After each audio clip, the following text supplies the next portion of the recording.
Howdy folks, and welcome to what I hope to be the first of a series of BrickGrid Blender beginner classes. We've not done this for some time, so this should be a pleasant change for me from the intermediate class. So let's get started. All I've done is loaded up Blender. I'm using Blender 2.932 long-term support version, which is the latest version that you can download from the Blender site. I've enabled my screencast keys, so you should see the little mouse icon in the bottom left-hand side of my screen, and it should tell you what keys I'm pressing or what I'm doing with the mouse. We've got a default scene with a light, a camera, and our mesh cube. Now I'm not going to delete the mesh cube. What I'm going to do is I'm going to go up to this right hand panel, and I believe you can press the N key to open that up. Currently it's on my screencast keys. I'm going to click on the item tab. Now if you look at it, you'll notice that it's given us details of the currently selected item, whether it be the position of the camera or the cube or the light. I'm going to select the cube, and I'm going to keep this default cube. Currently you'll see that it's 2 meters on each side for its dimensions. Now what I'm going to get you to do is set that down to 1 meter on the X, 0.5 of a meter on the Y. We're going to keep the Z as 2 meters, and then in the location we're going to set the Z to 1. I'm just pressing enter, and I'm going to go over to my toolbar, click on the arrows, just move this out of the way a little bit. The reason I've done that is this cube is now roughly the size of a person. It's 1 meter by half a meter by 2 meters tall, and that gives us some idea of scale. I'm just going to click away from the thing that we had selected, and I'm going to add in a new cube. So I'm going to go add mesh cube. Now we're going to make a book, like a hardback book, and I'm going to stay in object mode for now. I'm going to use these tools that you can see on the left hand side there. So I'm gonna try and scale it so it's more in proportions of a book. So we can click on the scale button, and I'm going to scale it on the y-axis. So I'm going to pull it in a little bit. I don't want to pull it in too far. Something like that. Make it a bit thinner, make it less tall, and it's probably not looking too bad. Probably still a bit big for a book, so I'm going to press S, which scales it globally, and I'm just going to shrink that down a little bit more. And once I've done that, I'm going to go to the arrow of the move tool. I'm going to click on let's click on the reverse Y axis, and I'm just going to pull that up so it's resting on the axis. Go to object and then go set origin to 3D cursor. And I'm also going to go object, apply, or transforms. What effectively this does is tells Blender that we've now finished our operations of scaling and rotating or whatever we're doing, and that object is now the correct size. Once you've done that, you should see that the scale goes back to 1, 1, and 1 in the side panel. Okay, so now we've got the kind of basis of what will be our book, and in order to give it a bit more shape, we're going to go into edit mode. So you can press tab, or you can go up to the top menu here on the left, and you should see the screen change to that. We want to select edges, and to do that you can press the number 2 on your keyboard, or you can just click up here on the little line next to the edit mode. I'm just going to select this top short edge, and I'm going to do a Control R with my cursor over that edge, and it'll put a loop cut around it.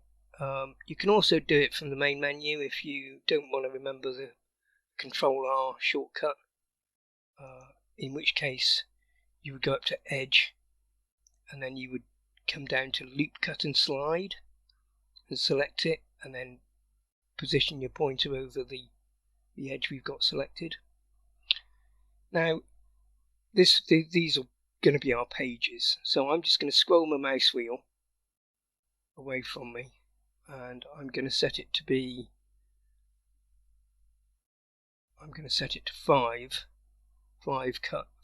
kind of loop cuts.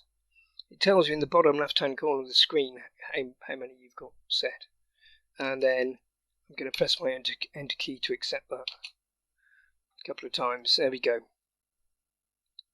So this is going to form the pages of our book. Now I want to see this from above, so I'm going to go over here to the widget and click on the Z. I'm also going to click on the wireframe view widget to go into wireframe view. I'm just scrolling in so that I can better see what we've got there. And we need to go back to vertex select, which is that one. I'm just going to press A a few times, a couple of times, just so that nothing's selected.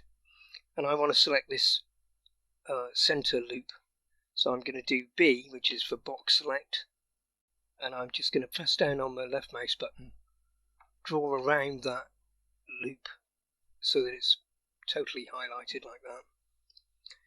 Now I'm going to go up to the top of the screen and select on this proportional editing tool, which is currently disabled, so we'll enable that. And I'm also going to set it to circular or spherical selection. Now once I've done that, I can press the G key, which is the shortcut for grab, for move, which is the same as this arrow icon here. And I'm going to scroll. Ooh, okay, yeah, okay. I was going to say I'm going to scroll my mouse, but on my mouse wheel. But I'm going to press G, and now I'm going to scroll my mouse wheel, and I'm scrolling it away from me. And as you can see, we've got a circular selection. And I'm just going to resize that using the mouse wheel, so it's just slightly smaller than the width of the outside width of our mesh object. Now that I've done that, I've just clicked my right mouse button. That's set the selection size. Now what we can do is we can move this red arrow, and you should find that it'll do what you're seeing on the screen here. It'll just manipulate the points of the mesh. So we've now finished with our proportional editing, so I'm just going to go up to the top and click on it again like that. And if I turn it up the right way, you can see that there we've got makings of our book. Now, in order to do this, I want to separate the outside cover from the inside pages. Probably the easiest way to do that is to go into face select mode and do a box select, but just around, you can see where the center of the faces are. So we want to select those two where my mouse cursor is at the moment. We want to select all the ones on the spine of the book. So I'm going to press on my B key. I'm going to do a box select, and highlight those faces. And once I've done that, I'm just going to go up to the mesh option and tell it to separate, and then choose by selection, like that. Now, if I go back into viewport shading, and if I click, I get, let me go back into wireframe. So you can see that they're now two separate objects. So the pages are one object, and the cover is another object. So we're going to add some thickness to the cover of our book. And in order to do that, let me just go back to that view there. Just going to move the view down a little bit so you can see it a bit better. Okay, so now I've done that, we're going to use our modifiers. So with the cover selected, I'm going to click on the little wrench, little spanner. I'm going to go to add a modifier, and I'm going to go down under the generate menu to the solidify option and click on it. Now, I think it's remembered the settings that I had in here from the last time I used the modifier, but you can see that if I change this offset, so if I set the offset to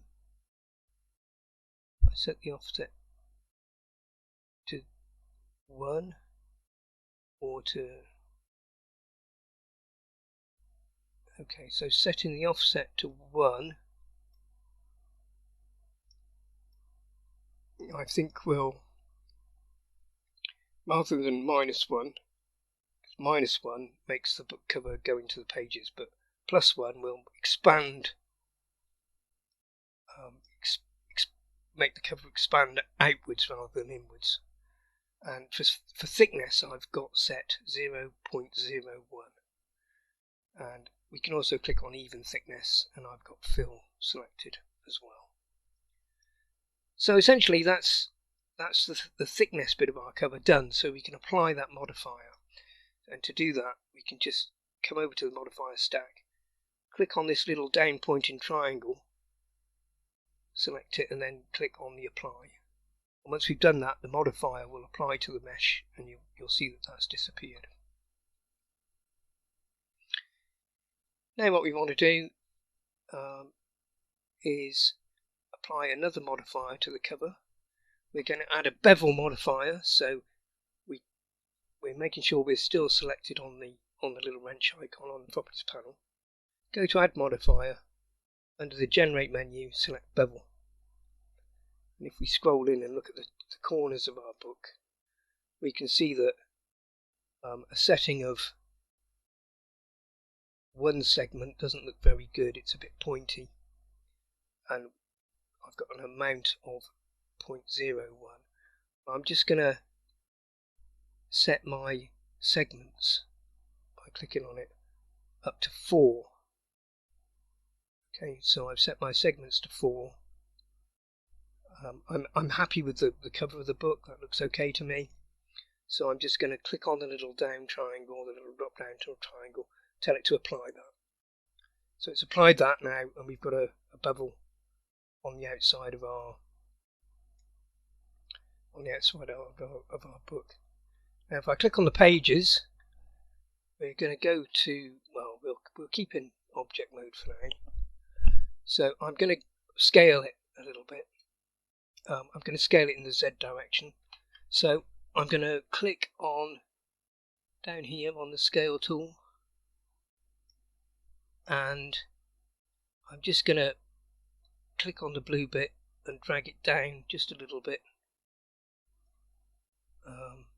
That's probably okay. And now I want to select these faces on the front of the pages and just kind of push them in a bit. So we're going to go back into edit mode, then I'm going to select these faces, and I'm going to use the C key. Press C for circle select and just run it across to make sure I've got all those faces selected. I'm just going to turn to the side slightly and then just use this red arrow to pull the pages in very slightly, like that. Now, you'll see that the pages don't look particularly great. They look a bit too distinguished. They're a bit flat-faced. So what we can do is we can go up to Object. We can go down to Shade Smooth, and once we've done that, we can go to the Properties panel for this little data properties. I think it is Object Data Properties. The little green triangle. Click on that. Open up the normals if it's not already open, and say Auto Smooth. And we can do the same for our book. So click on the book itself. Once you've done that, click on Auto Smooth. Go to Object and say Set Smooth, Shade Smooth. And you should get something that's looking like that. Now, there's not much point in having this book in two parts. We might as well join them back together.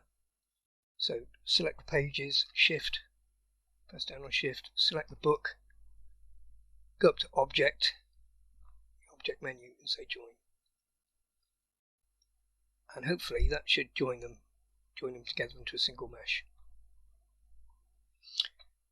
Now, when we import this, we want to, before we import it into Second Life OpenSim, we want to make sure that the faces of the mesh are facing the correct way, and we can check that by going into the Overlay menu here, clicking on Face Orientation, and just making sure that the object is blue all the way around, which it is. And the same from our kind of person-sized cube. So that's looking good. So let me just turn that off. So let's give it some colours now. So what I'm going to do is I'm going to go into edit mode.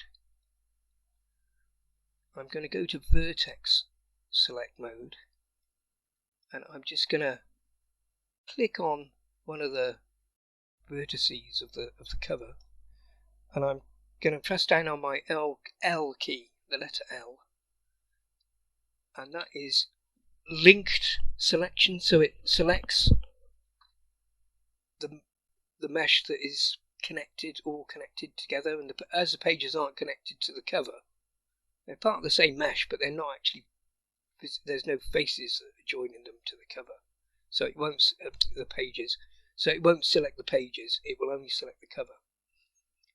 So let's give this cover a material. So in our properties stack, we can go down to the material option, which is the little red kind of looking beach ball at the bottom. We can click the plus symbol to add a new material, and then we can click the new button underneath that. And if you make sure you've got the surface option pull down enabled, under base color we can set a color for that. So we can click in this white base color area and choose any color you like. I'm going to set mine to a kind of darker red color.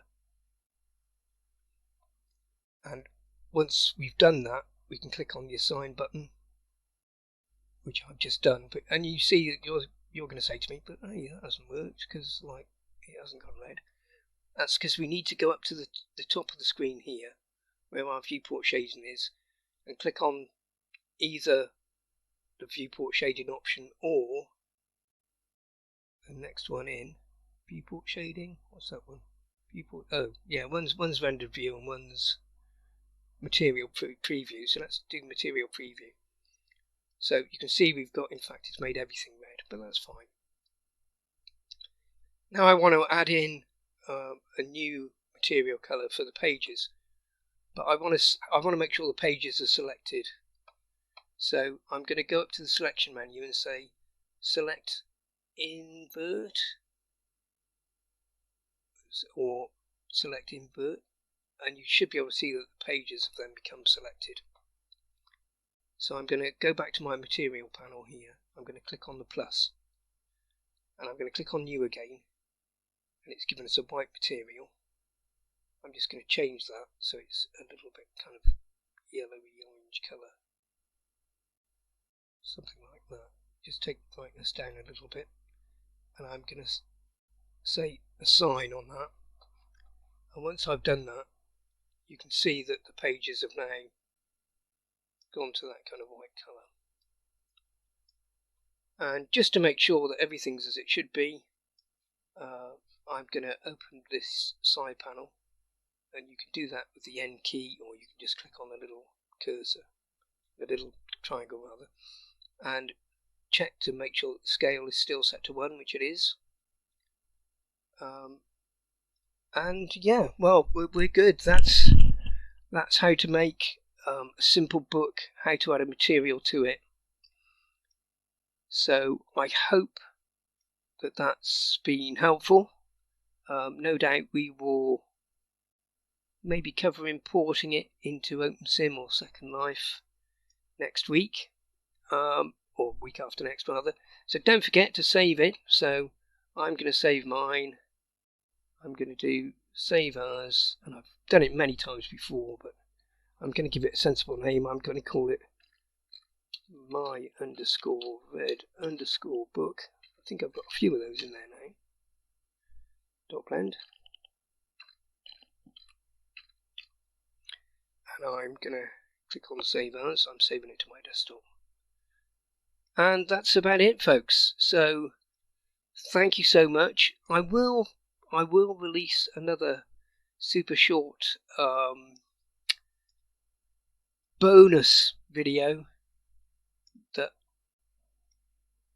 I hope you'll like, which is a nice free tool that I found. Anyway, so keep your eyes peeled for that.